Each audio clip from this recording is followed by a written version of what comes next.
This is the Photon Mono SE. Now, this CAD model here that I'm building is actually from a gentleman named Vladimir Alexandrov. And I don't know, I thought it looked cool. It was something I wanted to make, something I wanted to put on my desk. And I figured the amount of detail is a good test for a budget level resin printer like the Photon Mono SE. And Photon Mono SE has its own slicing software, which allows you to custom add supports in any areas that you want. And that's what you can see me doing here, getting ready and prepared to get this model up, running, and printing.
And here we go, we got the little dragon head off of the Mono SE printer. She's looking sweet, she's looking sexy, and we're gonna hit her with a little bit of Montana Black paint. And the color here is Houdini. It's kind of like a nice mid-tone gray. It'll give us just a little bit of, I don't know, it's gonna make it gray. So we're gonna shake that up, get this thing painted, and see what we get out of it. I think it's gonna look pretty cool. So now we've got the mock-up spray booth all set up, ready to go. Now it's time to hit this little guy with some paint.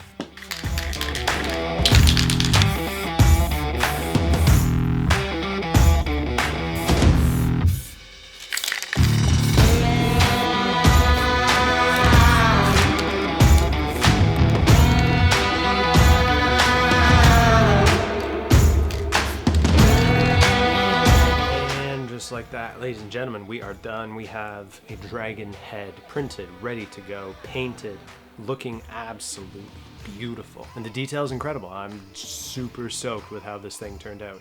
Like, you can see the details in the teeth, little details in the eyes. The model itself is an incredible model, but the way that the Mono SE 3D printer was able to handle that is even more impressive. Needless to say, I'm super stoked on it. It's absolutely amazing. I'm hyped on it. Let's make some more dragons.